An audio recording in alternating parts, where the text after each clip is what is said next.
अल्लाह तबारक व तआला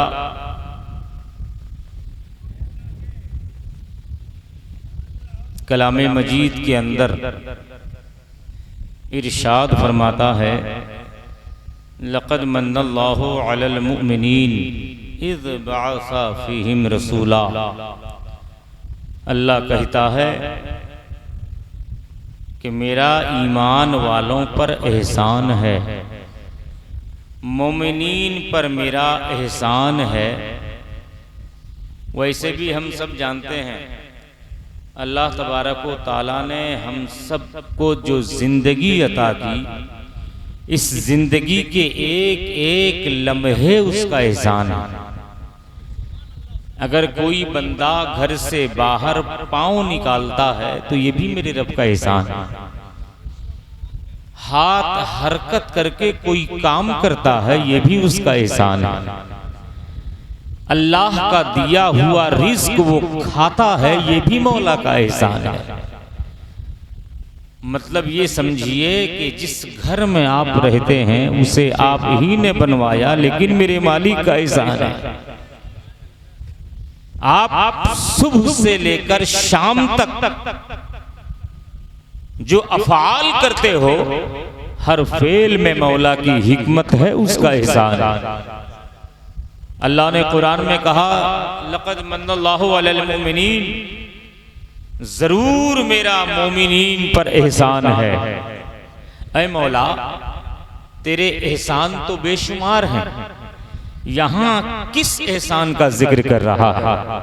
तूने हमें खाने को रिज़्क दिया, उसका एहसान बता रहा है।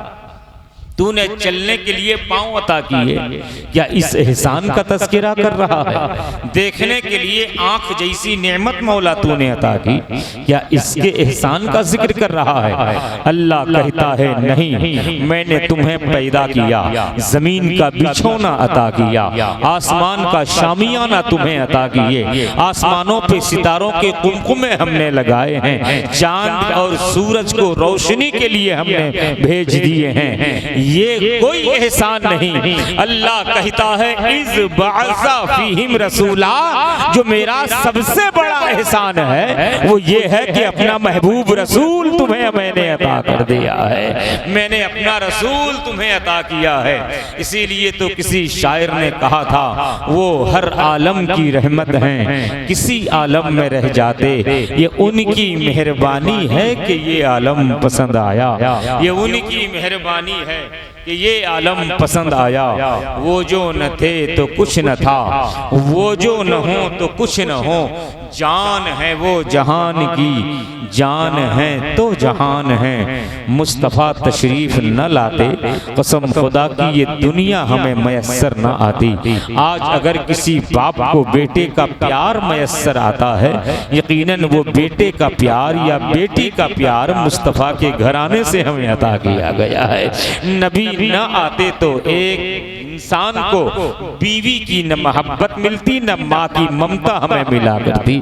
मुस्तफ़ा की आमद से पहले दुनिया का क्या हाल था, ये आपसे पोशीदा नहीं है, सब जानते हैं। नबी की आमद से पहले अरब की सरजमीन पर जब कोई औरत बेवा हो जाती थी, उसे मनहूस समझकर उसके शौहर के साथ दफना दिया जाता था। जब मेरे पैगंबर तशरीफ नहीं लाए थे, उस वक्त जब किसी बाप के यहाँ कोई बच्ची जन्म लेती थी, कोई बेटी जन्म लेती थी, उस बेटी को भी जिंदा दरगोर कर दिया जाता था। जब मेरा पैगंबर दुनिया में आया है, ऐलान करता हुआ आया है, मेरे साहबियों, मक्के के लोगों, जब किसी बाप के यहाँ खुदा कोई बेटी देता है, अल्लाह कहता है, जब मैं किसी बंदे से बहुत खुश होता हूँ, उसे बेटी जैसी नेमत अता कर दिया करता हूँ। बेटी अल्लाह की रहमत बन करके आई हुई है। ऐ मेरी माओ बहनों, यकीनन तुम्हें जिंदगी गुजारने की भीख मिली है, मुस्तफ़ा के एहसान से मिली हुई है, नबी ये दो जहां के करम की वजह से मिली हुई है। मुस्तफ़ा न आते, एक बाप को बेटी का प्यार न मिल पाता, एक बेटे को माँ की मोहब्बत न मिल पाती। नबी ये दो जहां तशरीफ लाए हुए हैं, कसम खुदा की हमारे लिए रहनुमा बन करके तशरीफ। नबी ये दो जहां दुनिया में तशरीफ लाए, हम और आप सब के लिए, पूरी कायनात के लिए रहमत ही रहमत बना करके भेजे गए हैं। अगर इजाजत दें, मैं नबी पाक जब तशरीफ लाए थे उस वक्त क्या तराना लोगों ने गाया था, वो तराने का एक खूबसूरत मतलब आपके हवाले करने की कोशिश करूं। जरा आहिस्ता से एक मर्तबा बोल दें सुभान अल्लाह। माशाल्लाह, जरा जोर से एक बार बोल दें सुभान अल्लाह। मैं कोशिश कर रहा हूं, सरकार जब तशरीफ लाए कैफियत क्या रही, सरकार जब तशरीफ लाए कैफियत क्या थी, मुलाहिजा कर लें कि जुल्मतों ने मोह छुपाया, मुस्तफा जब आ गए,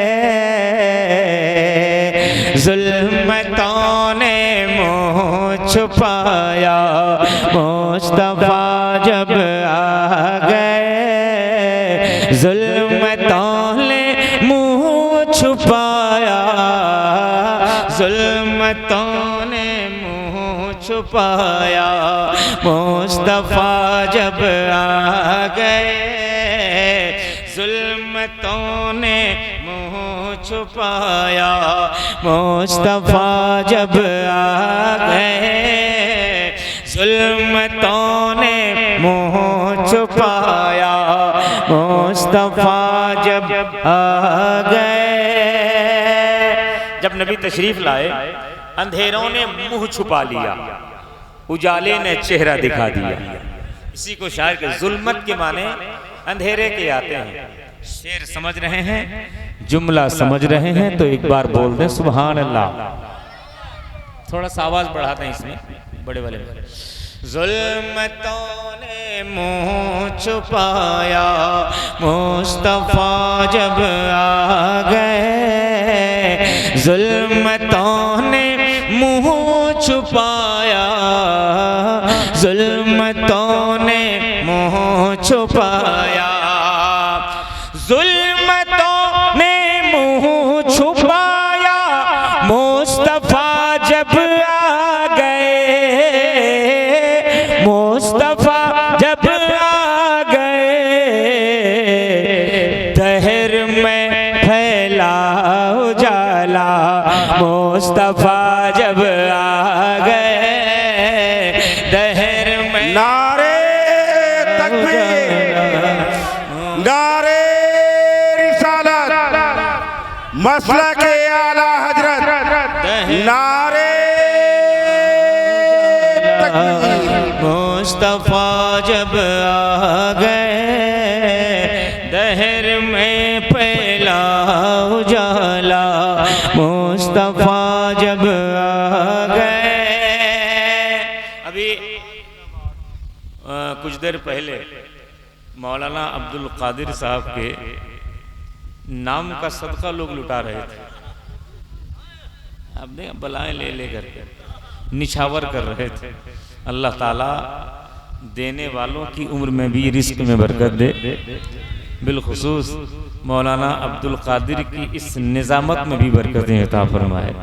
मैं एक खूबसूरत मतलब जो मैंने तमहीदी तौर पर एक बात आपके हवाले की थी, मेरी माएँ बहनें बैठी हुई हैं। मैंने कहा था मेरी माँ बहनों, तुम पर मेरे मुस्तफ़ा का बहुत बड़ा एहसान है। नबी न आते, मुस्तफ़ा के आने से पहले मेरी मायों बहनों, तुम जब बेवा हो जाती थी तुम्हें मनहूस समझा जाता था, तुम्हारे शौहर के साथ तुम्हें जिंदा दफना दिया जाता था। लेकिन जब मेरा पैगंबर मक्के में आया है, बेवा खदीजा से शादी करके बेवा का दर्जा बुलंद कर दिया गया। माएँ बहनें, बहन बेटियां सब बैठी हुई हैं। मैं एक शेर उनके हवाले पहुंचा रहा हूं, मुलाहिजा कर लें। झूम कर एक बार और बोल दे सुभान अल्लाह। दहर में फैला उजाला, मुस्तफा जब आ गए, मुस्कुराओ बेटियों, खुशियाँ मनाओ बेटियों, मुस्कुराओ बेटियों, खुशियाँ मनाओ बेटियों, मुस्कुराओ बेटियों, खुशियाँ मनाओ बेटियों, खुशियाँ मनाओ बेटियों, क्यों भला आंसू बहाना मुस्तफा जब आ गए, क्यों भला आंसू बहाना मुस्तफा जब आ गए, क्यों भला आंसू बहाना, क्यों भला आंसू बहाना मुस्तफा जब आ गए। मेरे पैगंबर दुनिया में तशरीफ लाए, यकीन जाने सारी दुनिया में एक बहार आ गई, सारी कायनात में एक बहार आ गई। चूंकि मिलाद का महीना है, मुस्तफ़ा की मिलाद का मुक़द्दस महीना है, वैसे भी आप की तादाद और आपका मिजाज देख करके मेरा मूड तो बन नहीं रहा। मैं कोशिश कर रहा हूँ कि थोड़ी देर के लिए अगर मूड बन जाए तो मैं आप तक बिल्कुल पहुँचने के लिए तैयार हूँ। ज़रा झूम के सारे लोग मिल करके एक बार और बोल दें सुभान अल्लाह। हमारे पैगंबर को रब ने जो दुनिया में भेजा ना, हमारे नबी से पहले कमोबेश 1,24,000 पैगंबरों को भेज चुका था। आदम से लेकर ईसा तक कमोबेश 1,24,000 पैगंबर आ चुके थे। सबसे आखिर में रब ने अपने महबूब पैगंबर को भेजा। जैसे मिसाल के तौर पर पहले हमारा बच्चा जब बंबई में रहता था तो हम पीसीओ जाकर टेलीफोन के जरिए फोन लगाया करते थे। जहां टेलीफोन रखा होता था उससे हम कहते थे हम फलां जगह से बोल रहे हैं, हमारा बेटा इस नाम का है, उसे बुला दीजिए, हमसे बात करनी है। तो वो टेलीफोन वाला कहता था आप 10 मिनट के बाद कीजिए, मैं उसे बुला के ला रहा हूं। होता था कि नहीं?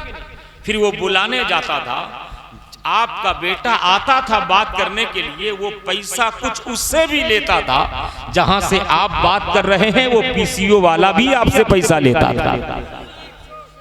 पहले जब बात करने का एक आला निकला जिसे टेलीफोन कहा जाता है, लोग देख करके हैरत में पड़ गए कि ये तार के जरिए बात इतनी दूर पे कैसे हो जाती है।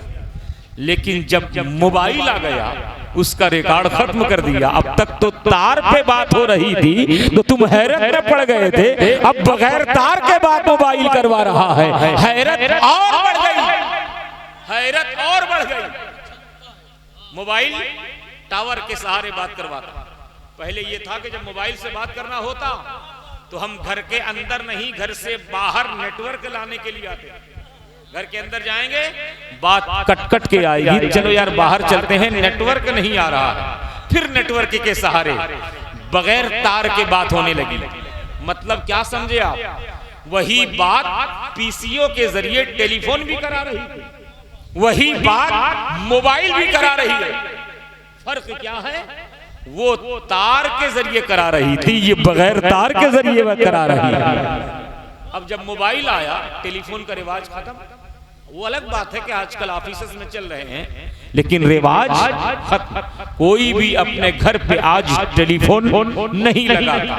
कहां कौन तार जोड़े, हर महीना वो करे ये करे। मोबाइल पहले एक छोटा मोबाइल निकला जिससे सिर्फ बातें होती थी, फिर उससे बड़ा मोबाइल निकला जिसमें मेमोरी लग के आई। जब मेमोरी में नात भरो तो नाते रसूल भी सुन लो। नाते रसूल सुनते जाओ, या जिसका जो मन हो वो मेमोरी में डलवा करके सुनता जाए। मतलब ये हुआ कि फिर ये मोबाइल आया जिससे बात हो तो बात भी कर लीजिए, और अगर आपको नाच सुनना हो, म्यूजिक सुनना हो, लगा दीजिए, वो म्यूजिक भी सुनाता जाता है। फिर वो पुराने मोबाइल का रिवाज खत्म, क्योंकि इसके अंदर टेलीफोन की हालत भी पाई जा रही है, पहले वाले मोबाइल की हालत भी पाई जा रही है, और साथ ही साथ जो मोबाइल नया और लेटेस्ट है उसके अंदर बात कराने की ताकत भी पाई जा रही है। ये आते ही वो दोनों का रिकॉर्ड खत्म। फिर एक ऐसा मोबाइल आ गया जिससे आप फोटो भी खींच लीजिए। अब ये सिर्फ गाना नहीं सुनाता, नात नहीं सुनाता, सिर्फ बात नहीं कराता, बल्कि जिससे बात करनी हो उसका चेहरा भी दिखा देता। अब ये लेटेस्ट मोबाइल आया कि अब तक तो आप सिर्फ बात करते थे, जिससे बात होती थी उसे देख नहीं पाते थे। अब स्क्रीन टच मोबाइल आकर के उसने चेहरा भी दिखा दिया, लाइव बात करवा दी। मेरे कहने का मतलब जरा समझिए, जो लेटेस्ट मोबाइल अभी आपके हाथ में है, इसके अंदर पहले वाले जो टेलीफोन पाए गए थे उसकी खूबी भी मौजूद है। पहला छोटा मोबाइल की खूबी भी मौजूद है, उससे बड़े मोबाइल की खूबी भी मौजूद है। आप अपना मोबाइल ले लीजिए, लेकिन मोबाइल आपके जेब में जरूर रहता है, उससे अपना काम आप निकाला करते हो। जरूरत पड़ती है रिकॉर्डिंग करते हो, जरूरत पड़ती है दोस्तों से बातचीत किया करते हो, जरूरत पड़ती है कहीं फोटो खींच लिया करते हो। लेकिन कुर्बान जाओ, वो मोबाइल होने के बावजूद अपनी जरूरत को नहीं भूलता, अपनी जरूरत को फरामोश नहीं करता, अपने मकसद को नहीं भूलता। आप कहोगे मौलाना कैसे? आप मोबाइल लीजिए, उसमें फेसबुक चलाते रहिए, व्हाट्सएप चलाते रहिए, किसी को मैसेज करते रहिए, किसी का आने वाला मैसेज पढ़ते रहिए। आपने व्हाट्सएप खोल लिया, उसे हटाया, फेसबुक खोल लिया, उसे भी चलाना शुरू कर दिया। लेकिन जैसे ही किसी दोस्त ने आपको याद करके आपके मोबाइल को फोन लगाया तो फेसबुक ऑटोमेटिक बंद हो जाता है, यूट्यूब ऑटोमेटिक बंद हो जाता है, पहले कॉल आना चालू हो जाता है, पहले फोन का रिंग बजना चालू हो जाता है। मोबाइल आपको बताना चाहता है फेसबुक चलाओ कोई बात नहीं, व्हाट्सएप चलाओ कोई बात नहीं, सब मैं काम करूंगा। लेकिन जब जो मकसद मेरा था एक दोस्त से दूसरे की मुलाकात कराना, बात कराना, जब दोस्त ने याद किया फेसबुक बंद हो जाता है, व्हाट्सएप बंद हो जाता है, यूट्यूब बंद हो जाता है। ऑटोमेटिक अपना मकसद मोबाइल याद दिला जाता है कि बाद में ये सब चलाना, पहले बात कर ले, बाद में ये सब यूज करना, पहले दोस्त से बात कर ले। जिसने फोन लगाया उसका फोन पहले उठा ले, जिसने तुझे याद किया पहले उसे देख ले, पहले उससे बात कर ले, पहले उसकी खैरियत पूछ ले। क्या समझते हैं आप? मोबाइल अपनी असली हालत को और असली मकसद को नहीं भूला, लेकिन मोमिनो तुम्हें क्या हो गया है? तुम अपने असली मकसद को क्यों फरामोश किए गए हो, की कर रहे हो? अपने मकसद को तुम क्यों भूले हुए बैठे हो? आप कहोगे मौलाना हम आज तक ये नहीं जान पाए कि हमारे पैदा किए जाने का मकसद क्या है, हमारे दुनिया में आने का मकसद क्या है। आओ जरा मैं आपको बताते हुए चलूं। हमने सारा दिन कमाया, अपने बच्चों को पाला पोसा, रिस्क हासिल करने की भरपूर हमने कोशिश की, सारी रात जाग जाग करके खूब नारों को बुलंद किया। लेकिन कभी आपने ये सोचा कि अल्लाह ताला तूने ये जमीन की सरसब्जी और शादाबियां दी हैं अपने बंदों के आराम के लिए अता की हैं। ऐ मौला, आदम को पैदा करने से पहले तूने दुनिया में हवाओं को पैदा किया, ये इंसान के आराम के लिए पैदा किया है। तूने सरसब्जी और शादाबी के पेड़ उगाए, ये इंसान के आराम के लिए उगाए हैं। चांद की चांदनी मौला तूने अता की, इंसान के आराम के लिए तूने बनाए हैं। सितारों के कुमकुमे तूने पैदा किए, हमारे आराम के लिए पैदा किए हैं। तूने दुनिया में आग को पैदा किया, वो हमारे आराम के लिए पैदा किया है। तूने पानी का दरिया बहाया, हमारे आराम के लिए पैदा किया। ऐ परवरदिगारा, दुनिया और दुनिया की सारी चीजें तूने हमारे आराम के लिए बनाए हैं, लेकिन हमें किस लिए बनाया है, हमें किस लिए पैदा किया है? परवरदिगारा हमारे मकसद को बता दे, हमारे वजूद के मकसद को बता दे। अल्लाह ताला का कुरान ऐलान करता है, वमा खलक़तुल जिन्ना वल इंसा इल्ला लियअबुदून। अल्लाह कहता है मैंने इंसान और जिन को न खाने के लिए पैदा किया है, न पीने के लिए पैदा किया है, हमें पैदा किया है सिर्फ इबादत के लिए पैदा किया है, नमाज और रोजे के लिए पैदा किया है, हज और ज़कात के लिए पैदा किया है। नारे तकबीर, नारे तकबीर, नारे रिसालत, मसलक आला हजरत, नारे तकबीर। मेरे पैगंबर इस्लाम के चाहने वालों, अपने मकसद को फरामोश मत करना, अपने मकसद को भूलना नहीं, वरना अगर मकसद को भूल गए तुम कूड़ेदान में फेंकने के लायक बन जाओगे। पहले के मुसलमान थे, अपना वतन छोड़ के हिंदुस्तान तन्हा आते थे, हिंदुस्तान के लोग उन्हें मोहब्बत की निगाहों से देखा करते थे। आज हमारा मुसलमान भाई चौराहे पे जाता है, हर जगह मार खाता है, हर जगह गालियां खाता है, हर जगह से धुतकारा जाता है। कभी आपने गौर किया कि आखिर हर जगह तो हमें इज्जत मिला करती थी, लोग मुसलमान का नाम सुनकर इज्जत से पेश आते थे। आज मुसलमान तुझे क्या हो गया है? हर जगह तुझे बेइज्जती उठानी पड़ रही है, हर जगह तुझे धुतकारा जा रहा है। कभी आपने गौर किया? आइए सिर्फ एक जुमले में आपको समझाना चाहता हूं, जब तक मुसलमान खुदा के सामने झुकता था तब तक सारी दुनिया उसके सामने झुकती थी। जिस दिन मुसलमान ने खुदा के सामने झुकना छोड़ दिया है, उसी दिन सारी दुनिया के सामने झुकने पे मजबूर हो गया है, सारी दुनिया के सामने झुकने पे मजबूर हो गया है। आज भी मेरे पैगंबर का कौल है कि ऐ लोगों खुदा के सामने एक बार झुको, दुनिया 10 बार तुम्हारे सामने झुकेगी, दुनिया तुम्हारे सामने झुकेगी। हाँ, मैं कह रहा था, जब मोबाइल आपके सामने आता है, नया मोबाइल खरीदने के लिए जाओ तो मोबाइल के साथ साथ एक छोटी सी किताब मिलती है कि नहीं है? उस किताब में क्या लिखा होता है कि वो किताब के जरिए आपको बताना चाहती है कंपनी इस मोबाइल के अंदर क्या खूबियां हैं, इस मोबाइल को यूज करने का तरीका क्या है, इसे इस्तेमाल करने का तरीका क्या है, वो किताब बताया करती है। लेकिन याद रखना मुसलमानों, ऐसे ही हर पैगंबर आदम से लेकर ईसा तक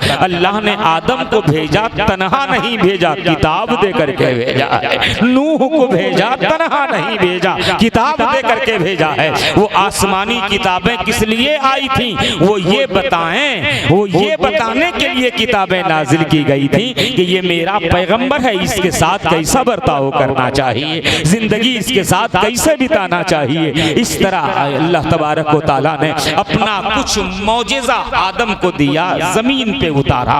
आदम आए, अल्लाह के उस मुकद्दस मौजिज़े को लेकर के आए, अपना मौजिज़ा दे करके रब ने अपने पैगंबर आदम को जमीन पर भेजा।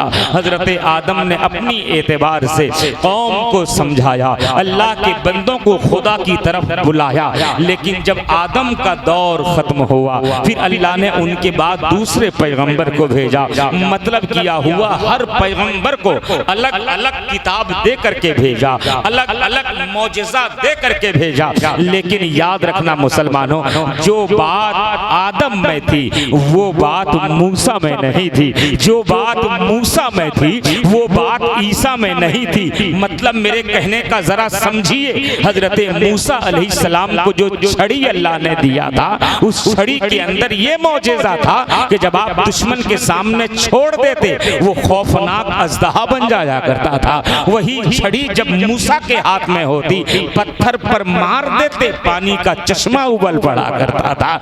लेकिन हजरत ईसा के पास दूसरा मौजिज़ा था, जब वो किसी मादरजात अंधे को देख लेते, उस पे अपना हाथ फेर देते, वो अखियारा हो जाया करता था, वो उस आंख वाला बन जाया करता था। हजरत दाऊद अलैहिस्सलाम को भेजा, अल्लाह ने ये मौजिज़ा दे करके भेजा कि दुनिया में जब किसी लोहे को पकड़ते थे वो लोहा मोम बन जाया करता था। मतलब क्या हुआ, अल्लाह तबारक व तआला ने अपने बंदों की रहनुमाई के लिए ये के बाद दिगरे पैगंबरों को अलग अलग मौजिज़ा दे करके भेजा।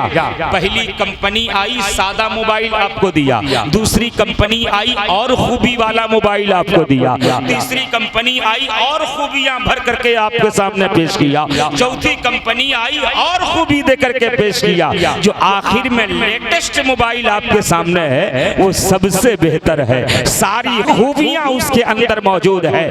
एक सैंपल समझ गए, मुर्शिद हबीबी को कहने दिया जाए, ऐसे ही अल्लाह ने आदम को भेजा, कुछ खूबी दे करके भेजा, नूह को भेजा, कुछ खूबी दे करके भेजा, शीश को भेजा, कुछ खूबियां दे करके भेजा, इब्राहिम और इस्माइल को भेजा, कुछ खूबियां दे करके भेजा, मूसा वो ईसा को देखा भेजा, कुछ खूबियां दे करके भेजा। लेकिन जब बारी आई हमारे हमारे पैगंबर की, जब बारी आई मक्के के सरदार की, जब बारी आई मदीने के ताजदार की, जब बारी आई नबियों के सरदार की, तो आदम से लेकर ईसा तक 1 लाख कमोबेश 24,000 पैगंबरों के अंदर जितनी खूबियां थी, उन सारी खूबियों को समेट कर तन्हा मदीने वाले को अल्लाह ने अता कर दिया है। हमारे पैगंबर को रब ने अता कर दिया है। ऐ मुस्तफा तेरी आमद का कोई जवाब नहीं। मुस्तफा तशरीफ लाए, बेमिसाल बन करके तशरीफ लाए हुए हैं, बेनजीर बन करके तशरीफ लाए हुए हैं। दोस्तों मैं आपको उस मोड़ पर लेकर जा रहा हूँ जब मैंने आपसे कहा था जब से हमने खुदा के सामने झुकना छोड़ दिया तब से दुनिया के सामने झुकने पे हम मजबूर हो गए हैं। आज दरवाजे दरवाजे हाथ फैलाते हैं। क्यों फैलाते हैं? हमसे पहले के मुसलमानों की तारीख पढ़ो, गौसे आजम की तारीख पढ़ो, गरीब नवाज की तारीख पढ़ो। उन्हें भूख लगती थी तो किसी के दरवाजे के सहारे नहीं होते, बल्कि जंगल में चले जाते और पेड़ पौधों के पत्तों को खा खा कर खुदा का शुक्रिया अदा किया करते थे। दुनिया वालों को तालीम दिया करते थे, ऐ दुनिया वालों अपने पेट की बात पे ना आओ, अपने दिल की बातों पे आओ। अपने पेट की बातों को ना मानो, दिल अगर इश्क़े रसूल से मामूर है, दिल की बातें मान लिया करो। तारीख के औराक पलटो तो आपको मालूम होगा हमारे बुजुर्ग, हमारे असलाफ जब उन्हें भूख सताती थी, आज हम मजबूरी पेश किया करते हैं लोगों के सामने। अरे पेट है, क्या किया जाए, मजबूरी है। तुमने पेट को मजबूरी बना दिया, लेकिन वो पेट की बात को न मानकर खुदा व रसूल की बातों को माना करते थे। इसीलिए दाने दाने खुदा की जानिब से उनकी बारगाह में आया करते थे। आओ जरा तारीख के औराक पलटो, मैं आपको बताता हुआ चलूं। मेरे इस्लामी भाइयों, जब बंदा खुदा के सामने झुकता है, सारी दुनिया उसके सामने झुकने पे मजबूर हो जाती है। इस जुमले और सेंटेंस को अपनी निगाहों के सामने रखें। मैं एक अल्लाह के वली की बारगाह में आपको ले चल रहा हूं ताकि आप समझें कि वाकई जब बंदा खुदा के सामने हो जाता है, सारी दुनिया उसके सामने मजबूर हो जाती है। आओ जरा इसी बात को समझाते हुए आपसे गुजरना चाहता हूँ। मेरे पैगंबर इस्लाम के एक शहीद थे जिनको दुनिया हजरत अब्दुल्ला बिन जैद के नाम से जानती है। हजरत अब्दुल्ला बिन जैद ने एक बार खुदा की बारगाह में कहा था, ऐ परवरदिगारा तूने मुझे अपना वली बनाया है, अपना मुकर्रब बंदा बनाया है। ये बताना दुनिया में जितने साल तूने जिंदगी दी मैं जी लूंगा, लेकिन जब मैं हमेशा की जिंदगी जन्नत में जाऊंगा, ऐ मौला क्या जन्नत में मैं तन्हा रहूंगा? दुनिया में तन्हा रह रहा हूं, जन्नत में मुझे कोई साथी नहीं देगा, जन्नत में मेरे साथ कौन रहेगा? अल्लाह की जानिब से आवाज आई, अब्दुल्ला तेरे साथ जन्नत में शहरे कूफा की एक औरत है जिसका नाम मैमूना है, वो तेरे साथ जन्नत में रहेगी, तू उसके साथ जन्नत में रहेगा। अब्दुल्ला बिन जैद ने सोचा, अच्छा मैं अल्लाह का वली, मैं खुदा का मुकर्रब बंदा, मेरे साथ जन्नत में मैमूना रहेगी, जरूर बड़ी इबादत गुजार होगी, बहुत बड़ी परहेजगार होगी, बहुत बड़ी नेकोकार होगी। अब्दुल्ला बिन जैद ने सोचा जरा जन्नत जाने से पहले मैमूना को देख तो लिया जाए, कैसी नमाजें पढ़ती है, कैसे रोजे रखती है, कैसी रियाजतें करती है। कई दिन की मुसाफत को तय करने के बाद अब्दुल्ला बिन जैद शहरे कूफा पहुंचते हैं। वहां पे लोगों से पूछा, ऐ कूफा वालों बताओ ना मैमूना कौन है, किसका नाम मैमूना है? लोगों ने मनफी में जवाब दिया, यहाँ कोई मैमूना वगैरह कुछ नहीं है, मैमूना किसी का नाम नहीं है।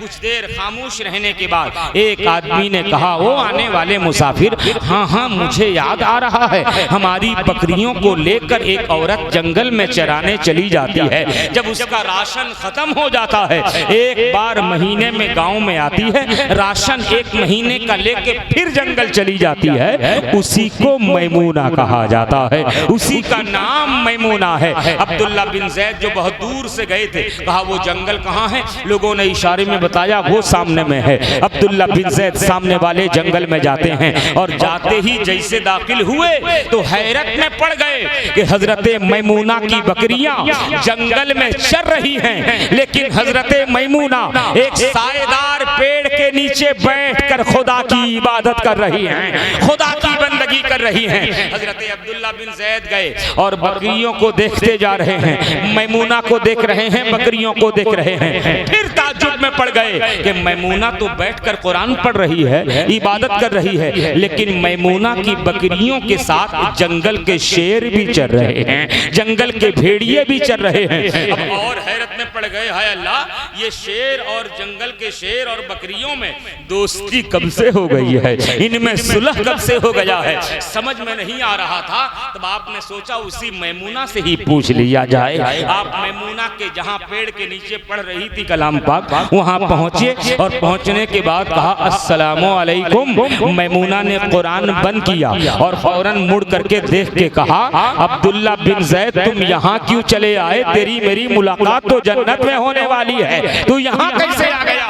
मैमूना ने के कहने पर अब्दुल्ला बिन जैद ने कहा हाँ अभी चला जा रहा हूँ, लेकिन ये बता मैमूना तूने मेरा नाम कैसे जान लिया, तूने मुझे पहचान कैसे लिया, तुझे मेरा नाम किसने बता दिया। मैमूना जवाब देती हैं हिशामपुर वालों, मैमूना कहती हैं अरे अब्दुल्ला जिसने तुझको मेरा बता दिया है उसी ने मुझे तेरा नाम बता दिया है, उसी ने मुझे तेरा नाम बता दिया है। हजरत मैमूना से फिर कहा, हजरत अब्दुल्ला बिन जैद ने कहा मैमूना ठीक है मैं समझ गया, एक बात और मुझे बता दे, मैं देख रहा हूँ कि तुम साएदार पेड़ के नीचे बैठ के कुरान पढ़ रही हो, तेरी बकरियां जंगल में चर रही हैं, ऐ मैमूना तेरी बकरियों के साथ मैंने जंगल के शेरों को चरते हुए देखा है, जंगली भेड़ियों को चरते हुए देखा है, तालाब के जिस पंघट पर तेरी बकरियां पानी पी रही हैं उसी पंघट पे जंगल का शेर भी पानी पी रहा है। ऐ मैमूना तेरी बकरियों से जंगल के शेरों ने दोस्ती कब से कर ली है, इनमें सुलह कब से हो गया है। मैमूना फिर तड़प जाती हैं, कहती हैं अब्दुल्ला जब से मैमूना ने अपने रब से दोस्ती की है तब से जंगल के शेरों ने मेरी बकरियों से दोस्ती कर ली है, मेरी बकरियों से दोस्ती कर ली है। अब नारे तकबीर, नारे रिसालत, मसला के आला हजरत, नारे तकबीर। तो मैं आपको उस मोड़ पर लेकर जा रहा हूं जब मैंने आपसे कहा था ना कि आज मुसलमान परेशान हाल क्यों हैं, इसलिए कि मुसलमान खुदा के सामने झुकना छोड़ दिया है। जब तक तुम खुदा के सामने नहीं झुकोगे दुनिया क्या झुकोगी, तुम्हारा बेटा भी तुम्हारे सामने नहीं झुकेगा। आज हम शिकवा शिकायत करते हैं बेटों की शादी होने के बाद बाप की बातों में नहीं रहता, नहीं मानता बाप की बात, कैसे मानेगा। उस बाप से पूछो क्या तू खुदा की बात मानता है, क्या तू खुदा की बात मानता है। मौलाना अब्दुल कादिर साहब जिस मस्जिद को इन्होंने अपनी कोशिश और आपके पैसे से कायम किया है उस मस्जिद में मुअज्जिन दिन भर में 5 बार अपने घर में बुलाता है, बोलिए है कि नहीं। अल्लाह आपको 5 बार बुलाता है, आप नहीं जाते, और आप एक बार बुलाओगे वो चलाएगा, ऐसा कैसे मुमकिन हो सकता है। हाँ जब अल्लाह किसी की बात पे आना चाहता है तो वो जुबान राबिया बसरी की होना चाहिए, वो ज़बान अल्लाह वालों की होनी चाहिए। ये वही सैयदना राबिया बसरी हैं। एक मर्तबा खाना-ए काबा का हज करने का इरादा करती हैं, घर से रखते सफर बांध लिया, चली खाना-ए काबा का हज करने के लिए। आलम ये था हम जब चलते हैं आजकल तो उड़ने का मामला, फ्लाइट में बैठे वहां पहुंच गए, लेकिन उस जमाने की बात मैं कर रहा हूं जब कोई साधन नहीं था, जब कोई हज करने जाता तो पैदल सफर किया करता था। बसरा से राबिया बसरी चलती हैं मक्के की जानिब, ये इरादा लेकर के गई कि जब तक मक्का पहुंचूंगी हर कदम पर 2 रकत नमाज पढ़ते हुए पहुंचूंगी, नमाज का तोहफा खुदा की बारगाह में पेश करूंगी। हर 2 कदम पर 2 रकत नमाज पढ़ती हुई आगे बढ़ती हैं। रास्ते में एक अल्लाह के वली की मुलाकात हो गई जिनको दुनिया इब्राहिम बिन अदहम के नाम से जानती है। उन्होंने देखा राबिया से कहा राबिया अरे हज में जा रही हो। हाँ हज में जा रही हूँ। कहा आओ हमारे काफिले के साथ आओ वरना अब की साल का हज तुम्हारा छूट जाएगा। हमारा काफिला तेज है, तुम जो 2-2 रकत पे नमाज पढ़ती जा रही हो, बड़ा टाइम लग जाएगा पहुंचने में। इतना सुनना था। राबिया बसरी कहती हैं, ऐ इब्राहिम जा तू अपना काम कर, अल्लाह की बंदी अपना काम करते हुए चली आएगी। अल्लाह अकबर कबीरा। इब्राहिम बिन अदहम कहते हैं, जब मेरा काफिला मक्का पहुंचा और हम सब मिल करके गए काबे का तवाफ करने के लिए, मताफ के अंदर हम काबे का तवाफ कर रहे थे, मैं परेशान हो गया। हजरत इब्राहिम कहते हैं कि मैं परेशान हो गया। जिस काबे का तवाफ दुनिया का हर हाजी कर रहा है, वो काबा तो नजरों से गायब हो चुका है, वो काबा तो नजरों से ओझल हो गया है, वो काबा तो दिखाई नहीं दे रहा है। इब्राहिम बिन अदहम कहते हैं, मैंने खुदा की बारगाह में कहा था, ऐ परवरदिगारा, बड़ी मुश्किल सफर को काट कर तेरे काबे का दीदार करने आया हूँ। ऐ मौला, वो काबा दिखाई क्यों नहीं दे रहा है, काबा नजर क्यों नहीं आ रहा है। गैब से आवाज आती है, इब्राहिम आज दुनिया का हर हाजी तवाफ करने के लिए मक्का आया हुआ है, लेकिन आज मेरा काबा राबिया बसरी के पास चला गया है, राबिया बसरी को देखने गया हुआ है। मेरे इस्लामी भाइयों, जबान ऐसी हो,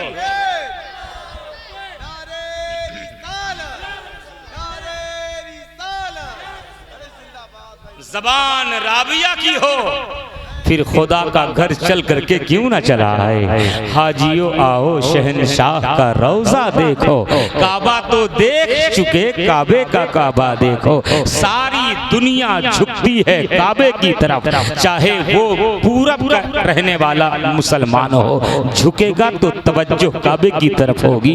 पश्चिम में रहने वाला हो, झुकेगा तो रुख किबले की तरफ होगा, काबे की तरफ होगा। उत्तरों दक्षिण से भी कोई झुकेगा काबे की जानिब, तो उसका रुख काबे की जानिब होगा।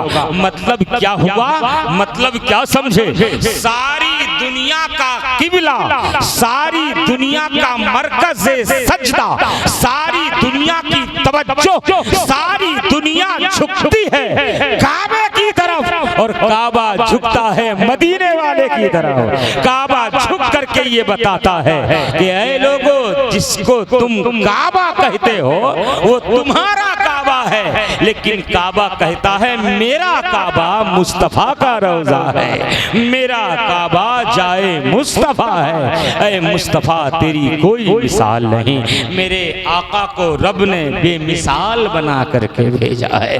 रब ने रसूले पाक को ऐसा बना दिया, सब पैगंबरों में चांद के जैसा बना दिया।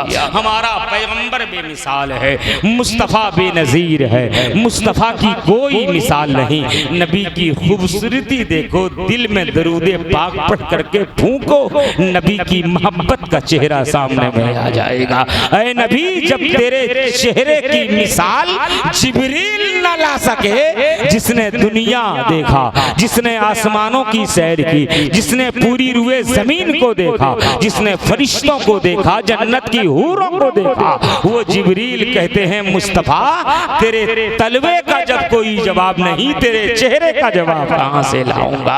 मुस्तफा को बेनजीर बना करके रब ने मबूस किया। मेरा आका बेमिसाल है, उसकी मीलाद भी बेमिसाल है। आप नबी के मीलाद, नबी के चेहरे में अल्लाह ने एक अजीब किस्म की कशिश अता की थी, एक अजीब किस्म की कशिश। कशिश कहते हैं खिंचाव को, जैसे चुंबक होता है ना, उसके अंदर खींचने की ताकत होती है। मेरे आका के चेहरे को रब ने मकनातीसी कुव्वत अता की थी। नबी के चेहरे को मोहब्बत से जब कोई गैर भी देख लेता, खींचा चला आता था। अपने बाप दादा के मजहब को छोड़कर मुस्तफा के नाम पे कुर्बान हो जाया करता था। इतनी कशिश कि अगर अबू बकर एक बार देख ले, अबू बकर देख ले तो सिद्को सफा का मखजन बना दिया। मुस्तफा के चेहरे पर रब ने इतनी कशिश और जाज़िबियत अता की थी कि उमर एक बार देख लिया, उमर ने एक बार देखा तो आपको अदालत का शहंशाह बना दिया गया। अल्लाह रब्बुल इज्जत ने अपने पैगंबर के चेहरे पर इतनी कशिश रखी थी कि हजरत उस्मान ने एक बार देखा, सखावत का समंदर बना दिया गया। मौला अली ने एक बार देखा शुजाअत और बहादुरी का शेरे खुदा बना दिया गया। तो आप कहोगे मौलाना साहब, जब नबी के चेहरे में इतनी कशिश थी कि सिद्दीक ने देखा तो सिद्दीक अकबर बन गए, उमर ने देखा अदालत के बादशाह बन गए, उस्मान ने देखा सखावत के ताजदार बन गए, अली ने देखा तो शुजाअत और बहादुरी के शेरे खुदा बन गए, क्या उस मोहम्मद के चेहरे पर अबू जहल की नजर नहीं पड़ी, अबू लहब की नहीं पड़ी, उतबा व शैबा की नहीं पड़ी? बिल्कुल पड़ी थी। तो अगर पड़ी थी तो निगाहों का तजाद कैसा है? एक तरफ निगाह पड़ रही है, कोई सिद्दीक अकबर दिख रहा है, कोई फारूक आजम दिख रहा है, और एक तरफ निगाह पड़ रही है तो अबू जहल ही दिख रहा है, उतबा ही दिख रहा है, शैबा ही दिख रहा है। ये निगाहों का तजाद कैसा? जरा आपको समझा दूं, इस मसले को समझा दूं, आपको समझना चाहते हैं। अभी कुछ दिन पहले आपके हिशामपुर में इतनी बारिश हुई कि यहाँ के नाले भर गए।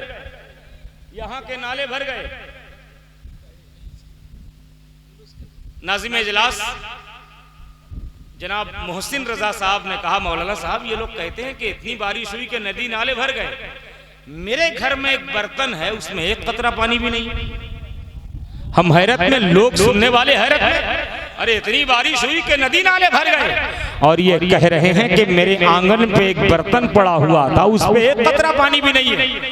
तो हमने कहा कि आप हैरत में मत पड़िए, जरा चलिए चल करके देखें उस बर्तन को, करीब से देखा जाए, करीब से उसका मुआयना व मुशाहिदा किया जाए। आप सब, हम लोग फॉर एग्जाम्पल, उदाहरण के तौर पे बोल रहा हूं आपको समझाने के लिए, हम सब मिल करके इनके घर पहुंचे, दूर से देखा, वाकई इनके आंगन पे बर्तन पड़ा हुआ दिख रहा है। हैरत की बात यह है कि नदी नाले बारिश से भर गए, वो बर्तन नहीं भरा, उसमें एक कतरा पानी मौजूद नहीं। हमने कहा घबराइए मत, जरा बर्तन के और करीब चलिए। जब बर्तन के बिल्कुल करीब गए तो क्या देखा? बर्तन सीधा नहीं, उल्टा पड़ा हुआ था। हमने कहा कयामत तक पड़ा रहे तो उस बर्तन पे एक कतरा पानी कभी नहीं आ सकता। तो मेरे इस्लामी भाइयों, मिसाल समझ गए तो मुर्शिद हबीबी को कहने दिया जाए, जिस वक्त मक्के और मदीने की सरजमीन पर हमारे पैगंबर की निगाहे रहमत से अनवारों तजल्लियात की बारिशें हो रही थी, नबी ने अबू बकर के ज़हन को खुला देखा, एक कतरा डाला है, सिद्को सफा का मकसद बना दिया है। उमर फारूक के ज़हन का बर्तन खुला देखा, एक कतरा नबी ने डाला है, अदालत का शहनशाह बना दिया है। उस्मान गनी के ज़हन के बर्तन को खुला देखा, नबी ने एक कतरा डाल दिया है, सखावत का समंदर बना दिया है। लेकिन अबू जहल के ज़हन का बर्तन उल्टा पड़ा था, पड़ा सा रह गया, उल्टा पड़ा था, पड़ा ही रह गया। मेरे पैगंबर के चेहरे में रब ने बड़ी कशिश अता की थी, रब ने बड़ी कशिश अता की थी। जब कशिश अता की थी, एक मिसाल आपको और दिए दे रहा हूँ। मेरे इस्लामी भाइयों, हम नबी के चाहने वाले हैं, साल में जलसा करते हैं। बताइए, जलसा करते हैं तो ईमान ताज़ा होता है कि नहीं है? जिस्म हमारे गाँव में होता है, दिल तो मदीना पहुँच ही जाता है, दिल तो सरकार की बारगाह में चला जाता है। ये नबी के इश्क की अलामत नहीं तो और क्या हो सकती है? मुस्तफा से सच्ची मोहब्बत की अलामत नहीं तो और क्या हो सकती है? दोस्तों, मीलाद की महफिल, जलसे जुलूस की महफिल, ईद मीलादुन नबी की महफिल हर कोई मना नहीं सकता।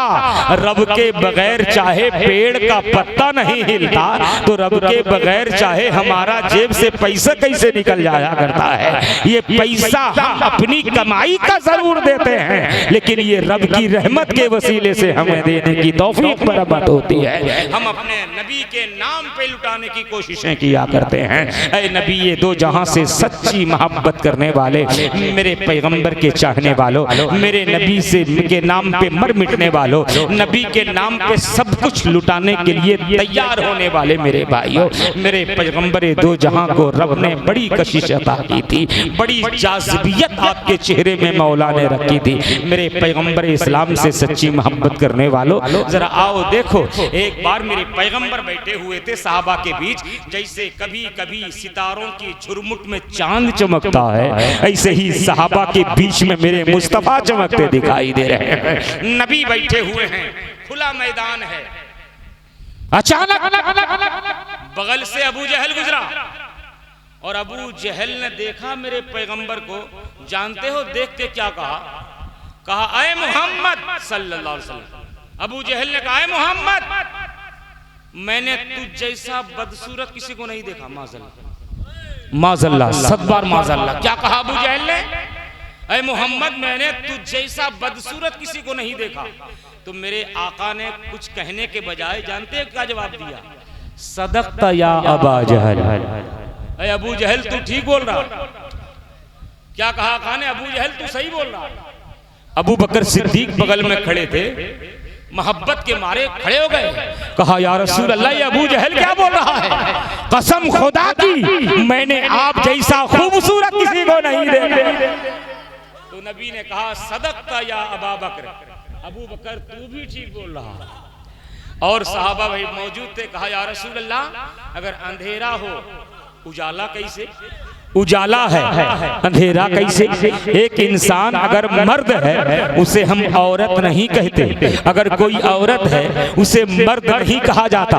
कहा क्या मतलब? ना एक ही वक्त में दोनों चीज, दोनों मुतजाद चीज पाई नहीं जाती। नबी ने कहा क्या मतलब? ना अबू जहल ने आपको बदसूरत कहा, आपने कहा तू ठीक बोल रहा है। अबू बकर ने आपको खूबसूरत कहा, आपने कहा तू भी ठीक बोल रहा है। या रसूल अल्लाह, अगर आप बदसूरत हैं, खूबसूरत कैसे? खूबसूरत हैं, बदसूरत कैसे? नबी ने मेरे सहाबा को कुछ समझाया, अपने सहाबा को समझाया। हिशामपुर वालों, मैं आपको समझाए दे रहा हूँ, मैं आपको समझाने के लिए एक एग्जाम्पल दे रहा हूँ। तवज्जो के साथ सुनना मेरे इस्लामी भाइयों। एक गांव में एक जुम्मन मियाँ रहते थे। एक गांव में एक जुम्मन मियाँ रहते थे, जिन्होंने, देहाती थे बेचारे, कभी आईना नहीं देखा था, कभी शीशा नहीं देखा था। रास्ते में जा रहे थे तो उन्हें एक शीशे का टुकड़ा रास्ते में पड़ा मिल गया और उसे साफ किया अपने हाथ से। जैसे ही चेहरे से देखा, आंखों से देखा, चेहरे के सामने लाए तो परेशान हो गए, अरे ये तो मेरे अब्बा जान का फोटो है, यहाँ क्यों पड़ा हुआ है? उसे बड़े अदब के साथ साफ किया और अपने घर ले गए। अलमारी खोला, उसके अंदर बड़े फूल से सजा धजा कर रख दिया। जब कहीं जाना होता तो जुम्मन मियाँ अलमारी खोलते, उसी आईने से पूछते अब्बा जान मैं फुला जगह जा रहा हूँ। तो आईना में भी होंठ हिले, सोच रहे हैं मेरे अब्बा मुझे इजाजत दे रहे हैं। जब कहीं जाना होता आईने से पूछकर, घर में उनकी बेगम थी, सोचने लगी हाय अल्लाह मेरे मियाँ को क्या हो गया। वो जब भी जाते थे तो मुझसे पूछकर, अब अलमारी के अंदर कौन छुपा हुआ है जिसे पूछ कर जाया करते हैं। अच्छा आज चले जाएं तो मैं अलमारी खोल कर देखती हूँ अंदर कौन छुपा हुआ है। जुम्मन मियाँ काम से निकल गए, अब ये बेचारी अलमारी खोलती है और वो भी उसी गांव की रहने वाली थी, उसने भी कभी आईना नहीं देखा था। जैसे ही आईने पर बेगम की नजर पड़ी तो नीम में करेला सवार हो गया। हाय अल्लाह, शादी मुझसे, प्यार किसी और से, ये तो किसी चुड़ैल खबीसा का फोटो है। अच्छा आज शाम को आते हैं, मियाँ को बताती हूँ। शाम को जुम्मन मियाँ घर में आए, कहा बेगम जरा एक गिलास पानी तो ले आओ। वो गजबनाक होकर बैठी थी। कहा जाओ ना, पानी उसी चुड़ैल खबीसा से मांगो जिसका फोटो तुमने अलमारी में बंद करके रखा है। कहा कैसी बात कर रही हो, वो तो मेरे अब्बा जान है, मेरे अब्बा जान का फोटो है। कहा फालतू बात मत करना, अब्बा जान चुड़ैल खबीसा का फोटो तुमने रखा है। बात झगड़े का बढ़ती गई, बात बढ़ती गई। अब उस गांव के एक गिरजा घर में पादरी मियाँ रहते थे। जब किसी का झगड़ा होता था तो वो पादरी साहब फैसला किया करते थे। जैसे हमारे गांव में जब किसी का झगड़ा होता है, ये हमारे चचा उसका फैसला किया करते हैं, ऐसे ही वहाँ उस मोहल्ले में गिरजा घर के पादरी साहब थे। वो भी बेचारे वहीं के थे। उनके सामने इन मियाँ बीवी का झगड़ा पहुंचा। वो कहा कि जुम्मन मियाँ ने कहा मेरे बाप का फोटो है, उसने कहा नहीं किसी चुड़ैल खबीसा का फोटो है। बात झगड़े की बढ़ती गई। इतने में वो जो पादरी साहब फैसला करने वाले थे, कहा मैं फोटो मुझे तो दो, मैं देखूं ये किसका फोटो है, कहाँ की तस्वीर है, मुझे तो दो। जब शीशे का टुकड़ा उनके हाथ में दिया गया, वो भी बेचारे उसी गाँव के रहने वाले थे, उन्होंने भी कभी आईना नहीं देखा था। जैसे आईने पे नजर पड़ी, फौरन कहते मैं तुम लोग खामखा झगड़ रहे हो, ये तो किसी गिरजा घर के पादरी का फोटो दिख रहा है, उसका फोटो तुम लोग क्यों खामखा झगड़ रहे हो। हंसाना, आपको मज़ाहिया तरीके पर सुनाना मेरा मकसद नहीं है। मेरे बताने का मकसद ये है आईना, शीशा, कभी झूठ नहीं बोलता, आपकी सूरत जैसी हो हूबहू आईना वैसे ही बताता है, आपकी शक्ल जैसी हो, आपकी शबाहत जैसी हो, आईना वैसे ही दिखाता है, आईना कभी झूठ नहीं बोलता। एग्जाम्पल समझ गए? मेरे पैगंबर की बात सुनो, मुस्तफा कहते हैं, ऐ मेरे सहाबा, अल्लाह ने दुनिया में मुझे आईना बना करके भेजा है। अबू जहल ने जब भी देखा, गंदी निगाह से देखा, उसे गंदा चेहरा नजर आया है। अबू बकर ने जब भी देखा, नबूवत की मंजिल पे देखा है, नूरानियत की मंजिल पे देखा है, उसे नूर वाला चेहरा नजर आया है, नूर वाला चेहरा नजर आया है। नारे तकबीर, नारे रिसालत, मसलक आला हजरत अल्लामा मौलाना मुर्शिद अली हबीबी साहब किबला। नारे तकबीर। मेरे पैगंबर के चेहरे पर रब ने बड़ी कशिश अता की थी, बड़ी जाज़िबियत अता की थी। मुस्तफ़ा को अपना भी देखता कुर्बान हो जाता, गैर भी देखता तब भी कुर्बान हो जाया करता था। मेरे पैगंबर इस्लाम की बारगाह में जब भी जो भी कोई भी साइल जाता, जिस इरादे से जाता, एक मांगता 10 गुना मुस्तफ़ा अता कर दिया करते, 10 गुना मुस्तफ़ा अता कर दिया करते। बस एक बात और सुन लीजिए, नींद तो नहीं आ रही है? हाँ, जब नींद आएगी तो वो आपकी मजबूरी, मेरी नहीं। मैं अपने वक्त से आ गया था, मुझे बैठाने में देर किया मौलाना अब्दुल कादिर, इसीलिए वो तो आ नहीं रहे यहाँ, सोच रहे हैं कहीं पूरी तकरीर मुझ पे ना हो जाए, इसीलिए नहीं आ रहे। खैर बैठिए, सुनिए, लेकिन ख्याल सबका रखिए, बोलिए कि नहीं? इसलिए कि जब, अच्छा बताइए, इतनी अच्छी अच्छी मदीने वाले मुस्तफ़ा की बात हो रही है, हो रही कि नहीं? और जो लोग चले गए बेचारे वो महरूम हो गए कि नहीं सुन पाए। तो इसीलिए सरकार की महफिल में सरकार की बातें सुनने का मौका दिया जाए, और शायरों से कह दिया जाए मुख्तसर पढ़ें सब। हाँ, अगर एक शायर 2 शायर है तो खूब 1 घंटा पढ़ें। जब पढ़ने वाले 4, 5, 6 हैं तो सबको वक्त दिया जाए, ताकि वक्त से तकरीर हो जाए। पहले दौर में एक नाज शरीफ पढ़ करके रुक जाएं, फिर तकरीर के बाद अवाम चाहे फिर पढ़िए, खूब सुनाइए, ये तरीका होना चाहिए। लेकिन जिनको तरीका बताना था वो खुद सोए पड़े हुए, हम किसको बताएं? वो खुद स्टेज पे मौजूद नहीं थे। हाँ, आप कैसे ही करना। नबीए दो जहां सल्लल्लाहु अलैहि वसल्लम को अल्लाह ने जाहिरन जितना खूबसूरत बनाया था, उससे कहीं ज्यादा बातिनन खूबसूरत बनाया था। नबी के चेहरे का कोई जवाब नहीं, नबी के नबी की एक आदत का भी कोई जवाब नहीं। मुस्तफा, आज दुनिया हातिम ताई की सखावत का बड़ा तस्करा करती है ना? आप भी सुना हातिम ताई की सखावत। अल्लाह, एक बार मौला अली अपनी ऑफिस में बैठे थे। मौला अली की ऑफिस कहाँ है? कूफा में। कहाँ है? कूफा में। आप दुआ करें, 18 तारीख को कूफा जा रहा हूँ, अल्लाह तौफीक दे आप सभी हजरात भी पहुंचे। सरकार बड़े पीर रोशन ज़मीर सरकार गौसे पाक की बारगाह में भी हाजिरी देंगे। करबला जहां 72 शोहदा की मज़ार है वहां भी हाजिरी देंगे, और मौला अली की दरगाह नजफ अशरफ में भी हाजिरी होगी। अल्लाह तौफीक दे सब जाएं ऐसी बारगाहों में। मेरे इस्लामी भाइयों, मैं कह रहा था, मौला अली अपनी ऑफिस में बैठे हैं, आप बैठे थे, आपने देखा कि उनके बाहर वाले दरवाजे पर कुछ कूफे के लोग बैठ करके हातिम ताई की तारीफ कर रहे हैं, हातिम ताई की तारीफ कर रहे हैं। अरे बहुत अच्छी सखावत वाला था वो, उसके वाकयात बता रहा है, वो उसके बता रहा है, अपने सब बता रहे हैं। हजरत मौला अली सुन के जब थक गए, भाई इधर आओ, सारे बैठे वालों को हातिम ताई की तारीफ करने वालों को बुलाया। कहा, हातिम ताई की बड़ी तारीफ तुम लोग कर रहे हैं, हुजूर आपको मालूम नहीं हातिम ताई की सखावत कितनी अजीम है? कहा, जरा बताओ कैसे अजीम है? तो वो बताने लगे, जो लोग बैठ के बात कर रहे थे, कहने लगे कि हातिम ताई ने जो अपना घर बनाया था, उस घर के 8 दरवाजे थे। कितने दरवाजे? 8 दरवाजे। 8 दरवाजे थे। जब कोई मांगने वाला भिखारी आता, वो पहले दरवाजे पर मांगता, हातिम ताई को आवाज देता तो हातिम निकलता उसे दे देता, फिर दरवाजा बंद हो जाता, फिर वही मांगने वाला उसके दूसरे दरवाजे पहुंच जाता, फिर आवाज लगाता। कायनात में अल्लाह ने सिर्फ एक ही सखी को पैदा किया है, जहां कोई एक मांगे 10 मिला करता है, वो कोई और नहीं अल्लाह का महबूब मुहम्मदुर रसूलुल्लाह है। उसकी बारगाह में कोई चला जाए, एक मांगे एक के बजाय 10 मिल जाए। सबसे बड़ा सखी अल्लाह ने हमारे पैगंबर को बनाया। मुस्तफ़ा की बारगाह में अगर कोई मांगने चला जाता, मुस्तफ़ा गायबाना तरीके पर इतना दे देते कि उसकी कई नस्लें खाती थी, खत्म नहीं हुआ। आपने सुना होगा वो सालबा जो एक वक्त का कपड़ा तक पहनना मैसर नहीं आता, मुस्तफ़ा ने एक बकरी खरीद कर दिया था, बरकत की दुआ कर दी थी, कई नस्लों तक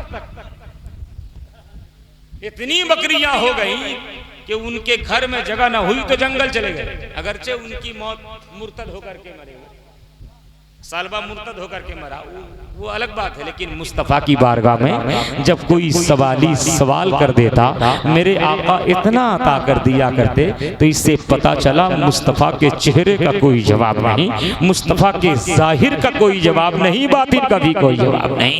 मुस्तफ़ा देने में आ जाते तो इतना अता किया करते, इतना अता कर देते ताकि उसकी कई नस्लों तक खत्म नहीं हुआ करता था। मुस्तफ़ा तेरी सखावत पे कुर्बान। आका के बारे में अगर बयान किया जाए, रात बड़ी हो जाएगी, 2:30 बज चुके हैं। मौलाना अब्दुल कादिर साहब इस इंतजार में हैं कि मैं सारा दिन थक गया, सारी रात मुझे दौड़ा दौड़ा के लोग थका देंगे, फिर आखिर सुबह मेरे ट्यूशन का क्या हाल होगा, मेरे मकतब का क्या हाल होगा, फिर मेरे जुमा की इमामत का क्या हाल होगा। इसीलिए बस बात यहीं तक रख करके खत्म करता हूँ। अल्लाह तबारक व तआला हम सबको अपने नबी से सच्ची मोहब्बत करने की तौफीक अता फरमाए। जितने भी लोग मौजूद हैं, अल्लाह सबको तौफीक कहे। कुछ और दे होगा, फरमाइश कर रहे हैं, मैं पेश कर रहा हूँ, सुन लें। तैयबा बुलैला ऐ हुज़ूर मदीना कितनी दूर, शाह मदनी तैयबा बुलावा सरकार, जिया है बेकरार शाह मदनी, नैन भैल दुई चार, जिया है बेकरार शाह मदनी, शाह मदनी। अज बूढ़े आके गठरी लईके,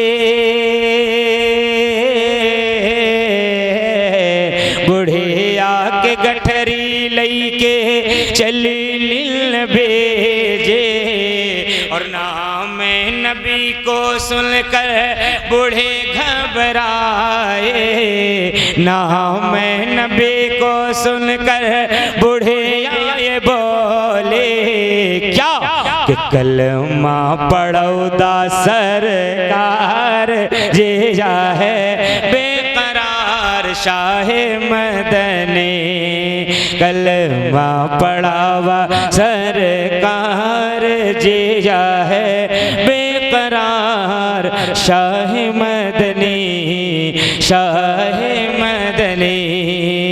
तो रोई के हिरनिया बोले, रोई के हिरनिया बोली जाल से छुड़ावा, और दूधवा पिलई के लौटब बख्शब जिंदगनिया, के भूखन होई है बच्चन हमारे, जिया है बेकरार शाह मदनी, भूखन होई है बच्चन हमारे, जिया है बेकरार शाह मदनी, शाह मदनी। तैयबा बुलैला ऐ हुज़ूर मदीना कितनी दूर, शाह मदनी। धीरे धीरे फुरवा बयार मदीना उड़ैले चल, धीरे धीरे फुरवा बयार मदीना उड़। आप भी मिलकर पढ़ दें। धीरे धीरे पूर्वा बयार मदीन। और कुछ लोग बहुत मायूस हैं, बहुत मायूस हैं कुछ लोग। नींद में हो या नहीं? नींद में तो कोई दिख नहीं रहा। जिनको नींद में आना था वो पहुंच चुके। जरा सब लोग मिलकर के बोलने सुभान अल्लाह। धीरे धीरे पूर्वा बयार मदीना उड़ाइले चल, धीरे धीरे पूर्वा बयार मदीना उड़ाइले चल।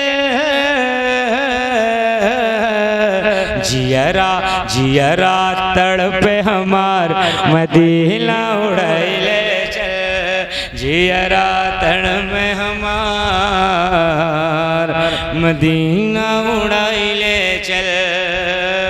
और एक शेर सुन ले कि जिंदगी है कच्ची गगरी कभो फूट जाए, और जीवन की नाजुक डोरी कभो टूट जाए।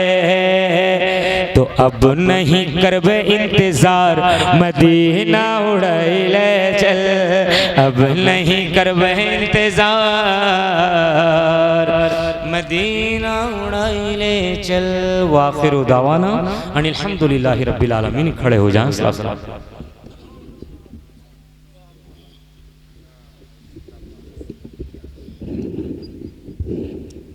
या नबी सलाम अलैका, या रसूल सलाम अलैका, या हबीब सलाम अलैका।